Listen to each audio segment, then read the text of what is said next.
आज हम जिस चैप्टर का अध्ययन करने वाले हैं वो चैप्टर है विलियन। विलियन में से राजस्थान बोर्ड के पेपर के अंदर 3 नंबर के क्वेश्चन आते हैं, जिनमें से एक क्वेश्चन 1 नंबर का और एक क्वेश्चन 2 नंबर का होता है। 1 नंबर वाला जो क्वेश्चन होता है वो परिभाषा वाला या छोटा न्यूमेरिकल, 1 नंबर वाला छोटा न्यूमेरिकल या कोई कारण बताने वाला क्वेश्चन होता है। और 2 नंबर वाला जो होता है उसमें कभी कभी 2 पार्ट हो जाते हैं, जिनमें से एक पार्ट परिभाषा या कारण और दूसरे पार्ट में 1 नंबर का न्यूमेरिकल आता है। कभी कभी ये 2 नंबर का एक पूरा न्यूमेरिकल भी आ जाता है। इसके अंदर हम आगे पढ़ेंगे परासरण दाब, उसमें से ये न्यूमेरिकल ज़्यादातर पूछा जाता है। इसके बाद हम देखेंगे वर्गीकरण। सबसे पहले परिभाषा लेते हैं विलियन की। विलियन 2 या 2 से अधिक पदार्थों का समांगी मिश्रण होता है। समांगी मिश्रण होता है। अब ये समांगी शब्द की हम पहले भी कई बार बात कर चुके हैं। इसके यहाँ पर 2 अर्थ लिए जाते हैं। समांगी शब्द का पहला अर्थ ये होता है कि या तो जो 2 या 2 से अधिक पदार्थ आप मिला रहे हैं उनकी भौतिक अवस्था जो है वो समान रहे, या दूसरा जो विलयन आप तैयार कर रहे हैं उस विलयन के प्रति एकांक आयतन में अवयवों की सांद्रता समान हो। कहने का मतलब उसके हर एकांक आयतन के अंदर 1 लीटर, हर 1 लीटर या हर 1 मिलीलीटर के अंदर जो अवयव या घटक या जो पदार्थ उसमें उपस्थित हैं उनकी जो सांद्रता है वो क्या हो, समान हो। तो इसे हम क्या कहते हैं, समांगी। तो ऐसा 2 या 2 से अधिक पदार्थों का जो समांगी मिश्रण होता है उसे हम क्या कहते हैं, विलयन। अब हम देखेंगे वर्गीकरण। अब वर्गीकरण में क्या है कि पहला तो है घटकों के आधार पर। घटकों के आधार पर, इस आधार पर क्या होता है, जैसे 2 घटक हों या 2 भाग हों या 2 अवयव हों या 2 पदार्थ हों जिनसे मिलकर के वो बना हुआ है, तो उस विलयन को हम कहते हैं द्विअंगी विलयन। क्या कहते हैं, द्विअंगी। द्वि मतलब 2, अंगी मतलब भाग, द्विअंगी विलयन। यदि 3 हो तो उसको हम क्या बोलेंगे, त्रिअंगी विलयन।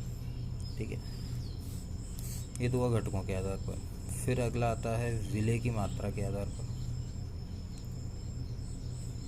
विलय की मात्रा के आधार पर ये 5 प्रकार के होते हैं। पहला असंतृप्त, दूसरा संतृप्त, तीसरा अति संतृप्त, चौथा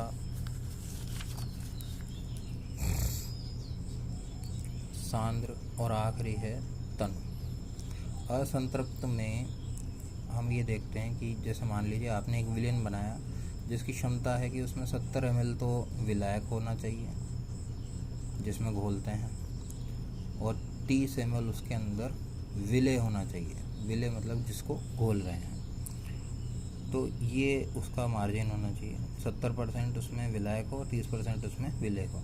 अब असंतृप्त का मतलब है आपने विलय तो 70% ले लिया, पर विलायक तो आपने 70% ले लिया, पर विलय आपने 30 लेने के बजाय उसके बजाय थोड़ा सा कम ले लिया, यानी 20 ले लिए। तो ये अवस्था क्या है, असंतृप्त। मतलब उसमें 10 अभी और घोला जा सकता है। जिसमें विलय की और अधिक मात्रा घोली जा सकती है उस विलयन को क्या कहेंगे, असंतृप्त। अगर आपको जितना घोलना उतना आपने पूरा घोल लिया, अब और नहीं घोला जा सकता, तो उसको हम क्या कहेंगे, संतृप्त। और जितना घोलना था उतना तो घोल ही लिया, अब आप क्या कर रहे हो, उसको गर्म करते जा रहे हो और 1-1 ml और बढ़ाते जा रहे हो। तो इसको हम कहते हैं अति संतृप्त। ठीक है, जितना घोलना था उससे कम घोला तो असंतृप्त, जितना घोलना था उतना घुल चुका है तो संतृप्त, और जितना घोलना था उतना घुल गया, अब गर्म कर करके उसमें और घोले जा रहे हैं तो वो अति संतृप्त। सांद्र का मतलब होता है ऐसा विलयन जिसमें विलेय की मात्रा विलायक की तुलना में ज़्यादा हो, और तनु का मतलब ऐसा विलयन जिसमें विलेय की मात्रा विलायक की तुलना में कम हो, उसे हम क्या कहेंगे, तनु। इसके बाद अगला हमारा वर्गीकरण का तरीका है विलायक के आधार पर। विलायक के आधार पर, विलायक के आधार पर हमने इसको बांटा है 3 भागों में। एक तो ठोस विलयन जिसमें विलायक क्या हो, ठोस हो। एक द्रव विलयन जिसमें विलायक क्या हो, द्रव हो। और एक गैसीय विलयन जिसमें विलायक क्या हो, गैस हो। विलायक क्या हो, गैसीय हो। इस आधार, अब इन तीनों में एक विशेषता ये है कि विलेय इन तीनों केसों में ठोस भी हो सकता है, गैस भी हो सकता है, द्रव भी हो सकता है। ठीक है, विलायक लेकिन यही होगा जो इसके आगे लिखा है। ठोस विलयन है तो विलायक क्या होगा, ठोस। द्रव विलयन है तो विलायक क्या होगा, द्रव। ठोस। और गैस विलयन है तो विलायक क्या होगा, गैस। ठीक है, इसके बाद हम ये देखते हैं कि ये जो अभी थोड़ी देर पहले हमने वर्गीकरण किया था विलेय और विलायक, ये कैसे देखा जाएगा, कौन विलेय है और कौन विलायक है। तो इसके लिए हम क्या देखते हैं कि यदि भौतिक अवस्था समान हो, किनकी, घटकों की, तो कम मात्रा में जो होगा वो विलेय होगा,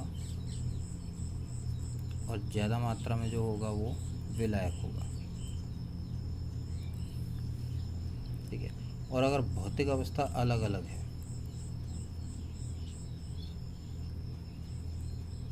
भौतिक अवस्था अलग अलग है, तो उस अवस्था में जिसे घोला वो तो विलेय, और जिसमें घोला वो विलायक कहलाता है। ठीक है, अगर भौतिक अवस्था समान हो तो किनकी, घटकों की भौतिक अवस्था क्या हो, समान, तो कम मात्रा में जो है विलेय है और ज़्यादा मात्रा में जो है वो विलायक है। और भौतिक अवस्था अलग अलग हो तो जिसे घोला वो क्या कहलाएगा, विलेय, और जिसमें घोला वो क्या कहलाएगा, विलायक। अब ये तो हो गया पूरा वर्गीकरण। अब हम लेते हैं सांद्रता।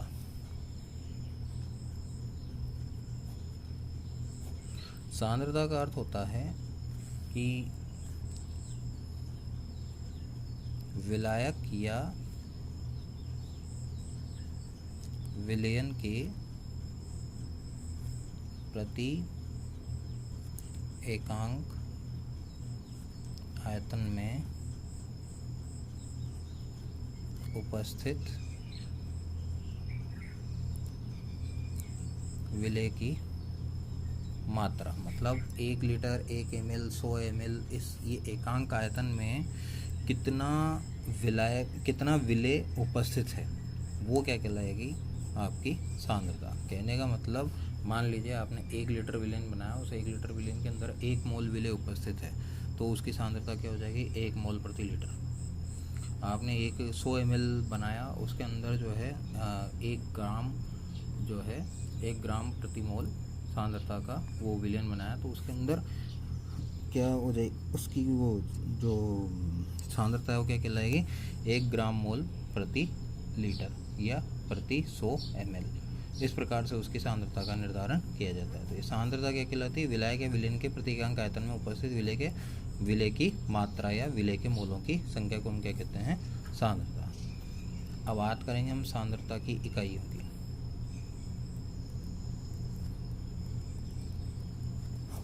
इनमें हम सबसे पहले ये देखते हैं कि ये 3 प्रकार के होते हैं। 3 प्रकार कौन कौन से होते हैं। पहला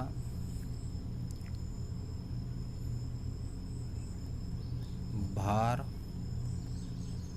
आयतन मात्रक। दूसरा होता है भार भार मात्रक। और तीसरा होता है आयतन आयतन मात्रक। पहला भार आयतन मात्रक, दूसरा भार भार मात्रक और तीसरा होता है आयतन आयतन मात्रक।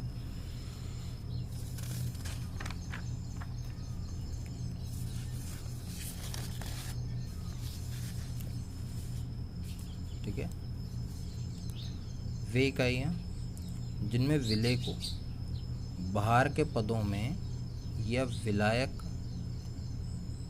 तथा विलायक या विलयन को आयतन के पदों में लिया जाए उन्हें हम क्या कहते हैं? भार आयतन इकाइयाँ। वे इकाइयाँ जिनमें हम विलेय को भार के पदों में तथा विलायक या विलयन को आयतन के पदों में लेते हैं वो क्या कहलाती हैं? भार आयतन इकाइयाँ। ये कितने प्रकार की होती हैं? 3 प्रकार की। नॉर्मलता, मोलरता और फॉर्मलता। कितने प्रकार की होती है? नॉर्मलता, मोलरता और फॉर्मलता। नॉर्मलता को हम दर्शाते हैं कैपिटल एन से, मोलरता को हम दर्शाते हैं कैपिटल एम से, फॉर्मलता को हम दर्शाते हैं कैपिटल एफ से। अब ये क्या है? ये जो चीज़ हम पढ़ रहे हैं इसमें से पहला हम लेंगे नॉर्मलता। ये आपके क्या सिलेबस के अंदर बुक में नहीं दे रखी है, मगर इसके प्रश्न आपकी बुक के पीछे दिए गए हैं।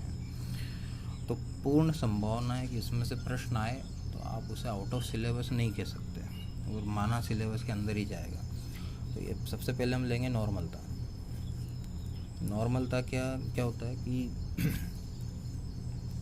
किसी विलयन का जो 1 लीटर होगा, 1 लीटर विलयन में उपस्थित विलेय की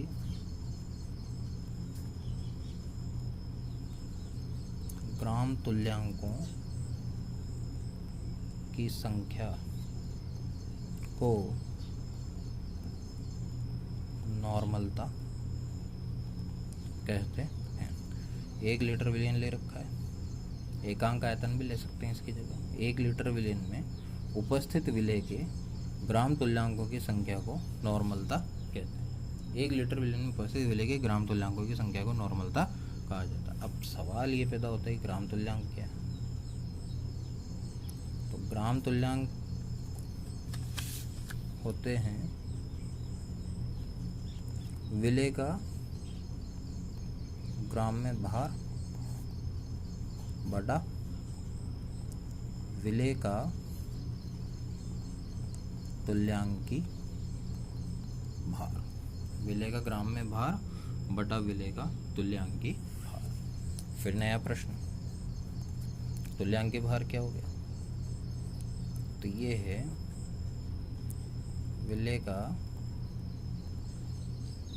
तुल्यांकी भार बराबर विलेय का ग्राम में भार बटा वैलेंसी फैक्टर। अब फिर प्रश्न उत्पन्न हो रहा है, ये वैलेंसी फैक्टर क्या है? तो वैलेंसी फैक्टर का मतलब है